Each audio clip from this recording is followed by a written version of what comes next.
What does it mean to be a global African in the 21st century? Welcome to the Sankofa Pan-African series. Please turn on your notification button, subscribe, and support us through Patreon or by buying me coffee. Also, make time to check out sankofastorybooks.com for biographies, legends, nursery rhymes, and other resources for our young ones. What is global citizenship? We need to understand what global citizenship means before we understand what being a global African means. Ideally, global citizenship should mean that every person is an equal citizen of the world, and quite apart from our common humanity, it should also refer to the fact that whether or not we are aware of it, major decisions and actions, whether social, political, environmental, or otherwise, taken in one part of the planet affect people living in different parts of the world. So, why do we need to understand what global citizenship means? When we understand what global citizenship is supposed to mean, it should be easier for us to unwrap what it means to be global African citizens.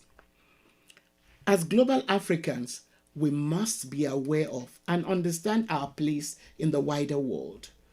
We should also be aware that it is not enough to take active roles in our communities, but that the very survival of our communities and the success of our activisms depend on actions and decisions being taken in other places.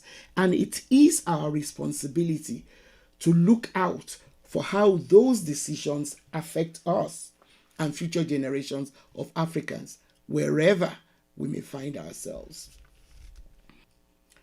Global citizenship should be a gain of globalization.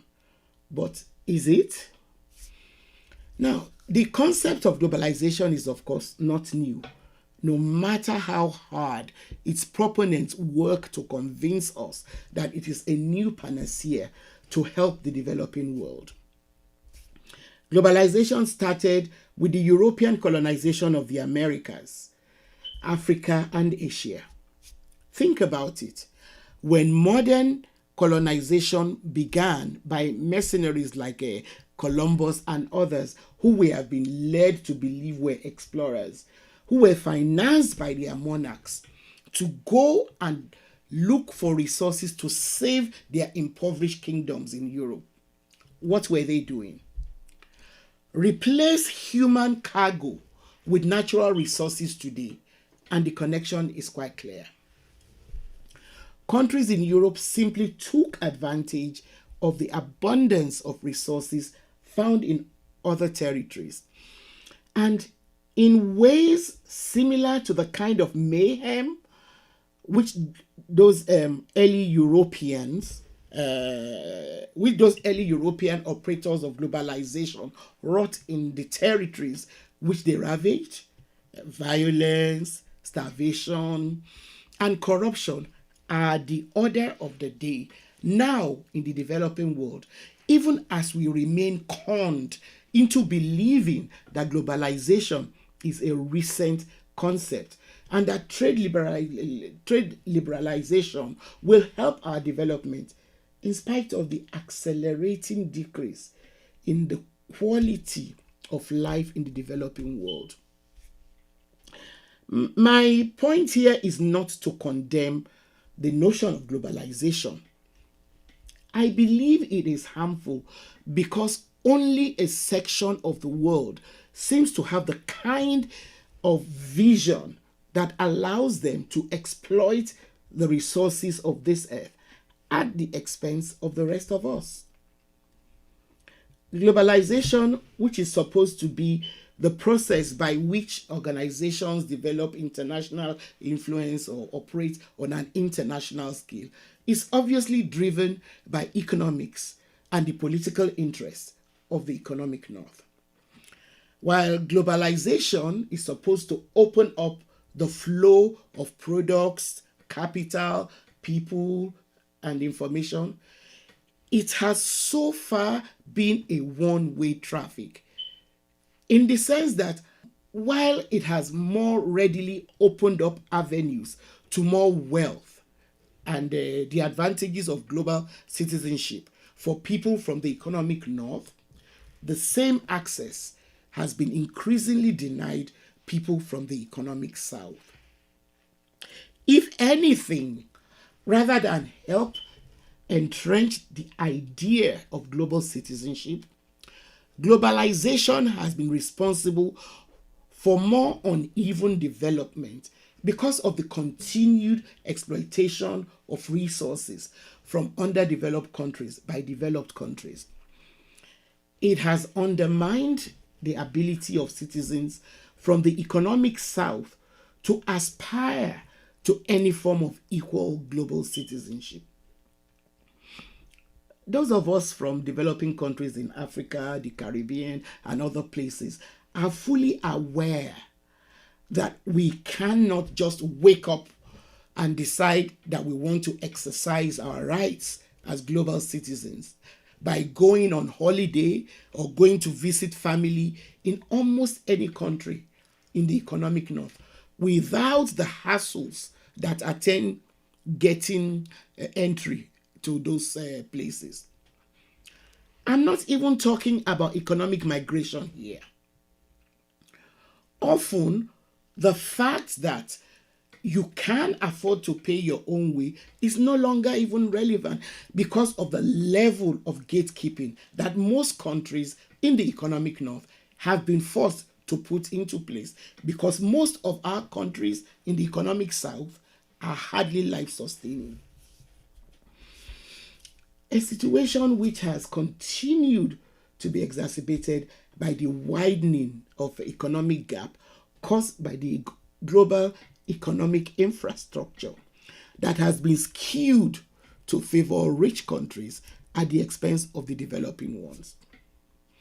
So, is it therefore any wonder that most young people in the economic south, faced with an abysmal future, are bent on migrating to greener pastures? Nigerians have a colorful way of describing this wave of forced economic migration. Really, can we blame anyone for wanting to japa? Literally translated, to japa means to migrate by any means necessary.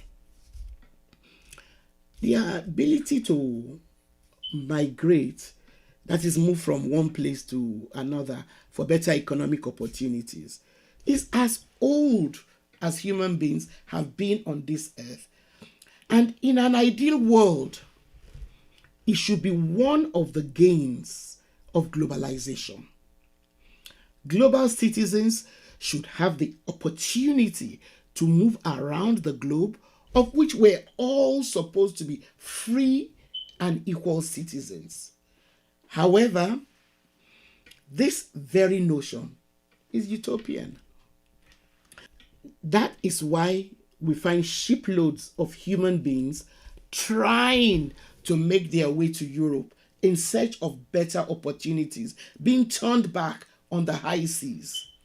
In the same manner, large bands of people from Central and Southern America who are forced by poverty and become bent on making their ways into the US are met by all kinds of visible and invisible fences and threats to build even higher walls. A phenomenon which then led to Americans electing a not quite mentally balanced man as president of the so-called leading country of the free world. The point I'm trying to make is that the ideal of global citizenship grows increasingly elusive, which is why the idea of a global African citizenship should be one which appeals to us. There isn't just strength, but also wisdom in numbers.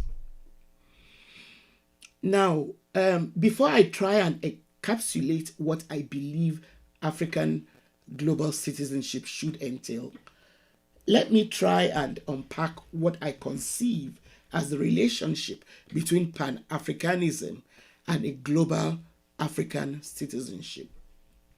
At its inception, Pan-Africanism stemmed from movements that were dedicated to establishing independence for African nations and the cultivation of unity among Black people throughout the world.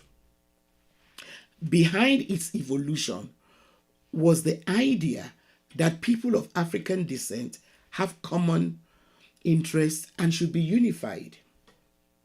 Historically, Pan-Africanism has often taken the shape of political and cultural movements for independence of countries. Now, I like to situate global African citizenship as a natural offshoot of Pan-Africanism, in the sense that now that our countries are independent, at least on paper, global African citizenship should propel us as citizens of whatever country or countries we find ourselves on this earth, committed to advancing the notion of equality within and beyond our national borders. I say countries because some of us are citizens of more than one country. Global African citizenship should make us continue to engage our local challenges while situating them within global contexts.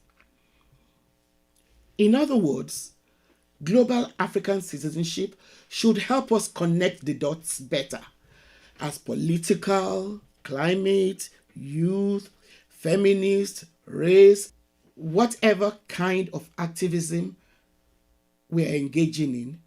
Global African citizenship should keep us always cognizant of the bigger picture by linking our local situations with global connections.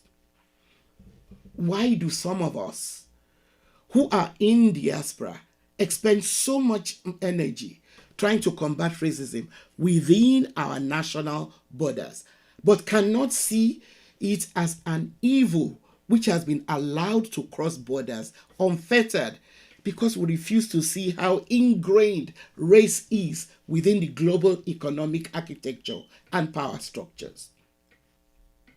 Let me borrow and expand the clarion call raised by some of the earliest Black feminists to warn their middle-class white sisters. Until all people of African descent are free of oppression and seen to be equal to all other people, none of us will be free. Global African citizenship should strengthen us so that we do not readily continue to concede the evolution of ideas, solutions to our problems, and assumptions about us to the sometimes overwhelmingly well-meaning activists from the economic north. Activists who are well-meaning but always have the comfort of the fact that they are natives. And I choose to use the word natives here deliberately.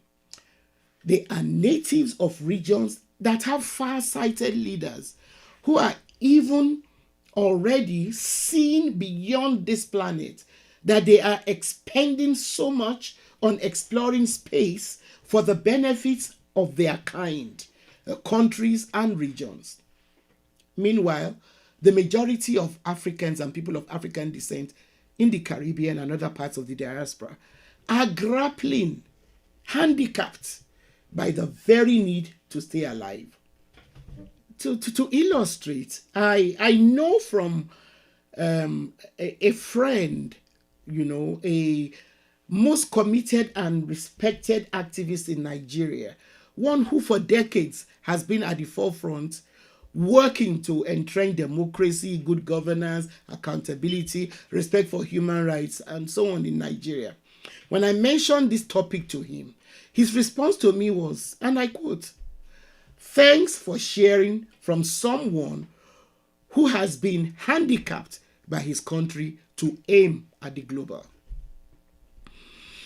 It's a very worrying situation when we get boggled down, when we are kept so boggled down by the exigencies of survival to actually make those necessary connections.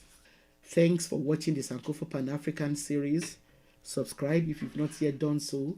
Turn on your notification buttons. Share our videos with your friends. And support us through Patreon or by buying me coffee.